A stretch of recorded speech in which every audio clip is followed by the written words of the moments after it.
most recently since the Mar-a-Lago search. We have heard rumors, we have seen some evidence.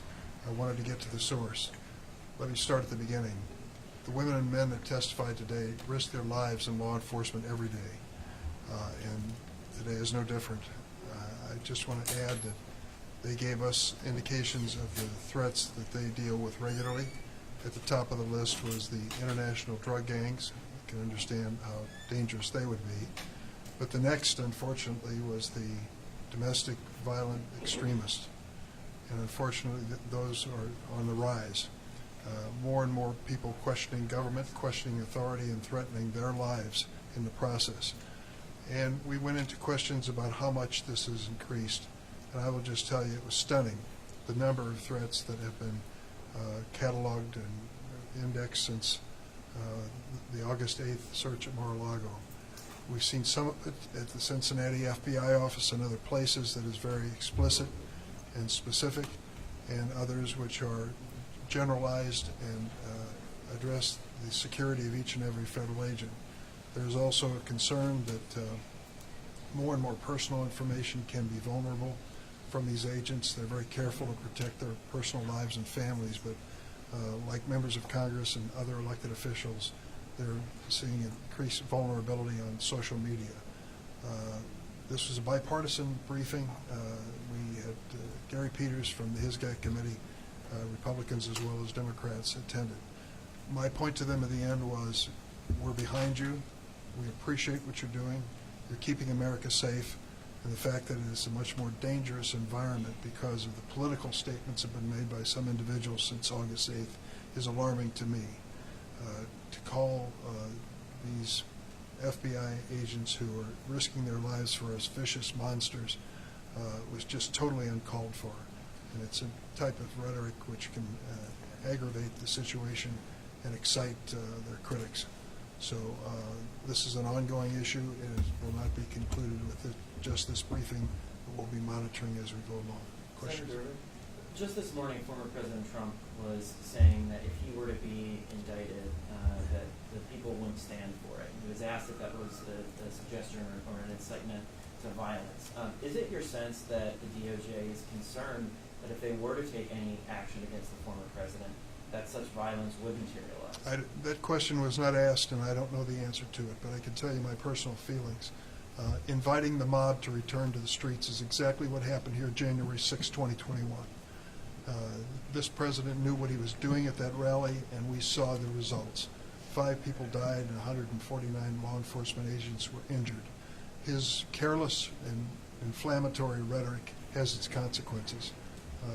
That's why I believe he is not qualified to serve as President of the United States, nor should he be considered. Senator Durbin.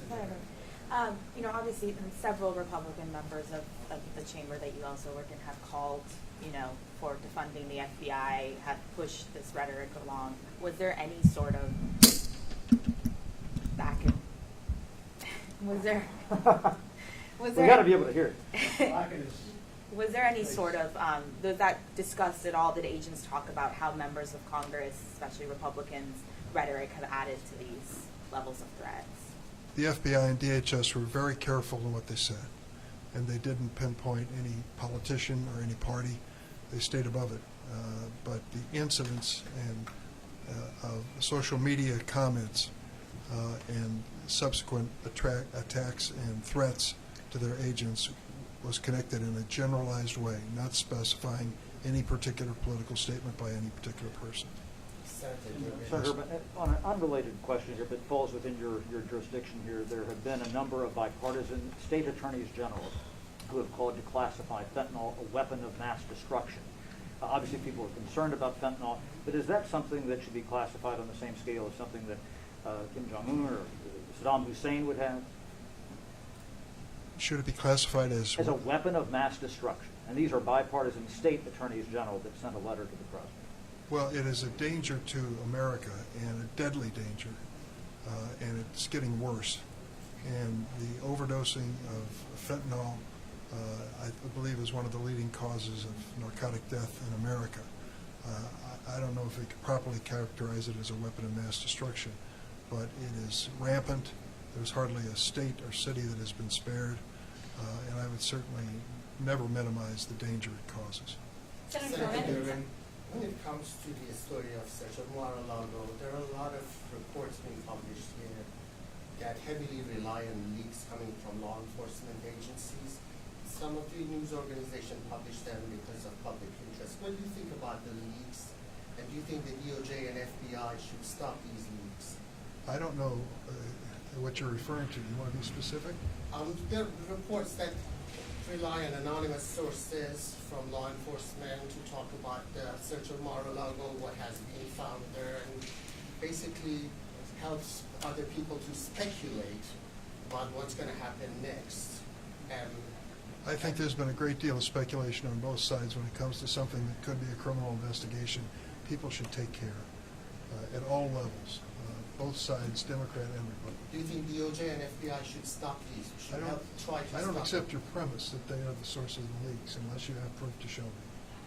Senator, unrelated question. Why are Democrats confirming so many Biden-nominated judges so quickly, and how has the committee been able to speed Because up they're the so process? well qualified, and they have been carefully screened by the White House, by the Senate Judiciary Committee, Republican and Democratic staff, and we have brought them to the floor. Chuck Schumer and I both share the belief that this is a priority in this Congress.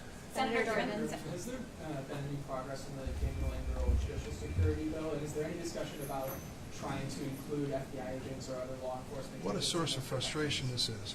All the preaching we hear from the other side of the aisle about respect for law enforcement and funding the police and all that, and here we pass a bill in December to provide additional protection for federal judges and their families after this horrible incident where this judge's husband and son were attacked in their home and one was killed.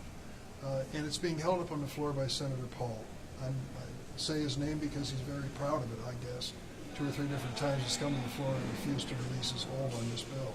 Lives are at risk because of this, what I consider to be reckless conduct by the senator from Kentucky. Senator. You mentioned that some of the law enforcement officials' information is also available online, and that's becoming a concern. Is there any effort to try I asked that specifically, doxing, and all they could say was there are efforts being made in social media to trace through the name of a person or the city he lives in more information about their families. It is no surprise that despite their best efforts to keep this information private, a lot of it is coming out. We learned that just the other day in the Twitter here, that if there isn't careful guarding of this information online, that they can literally, they know everything that there is to know about you or me or where we're standing at this moment. I'm going to take 2 more questions.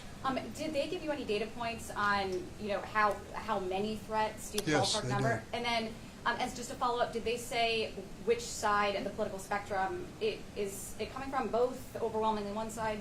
Domestic violent extremism, questioning the authority of the government is a general characterization.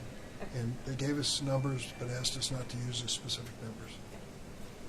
Just quickly, can you tell us who these briefers were? And secondly, is the committee considering any action to try to protect these officers based on what you're hearing today? Well, I asked them specifically at the end if there was anything they needed by way of resources or new authority. I've left the door open. I think we owe it to them. If they're going to risk their lives for me and for this country, I'm willing to stand behind them and fight for them. In terms of who they represented, there was a representative from the Department of Homeland Security, but the other 4 witnesses were from the FBI, various divisions of the FBI. Thank you all very much. Thank you. Thank you.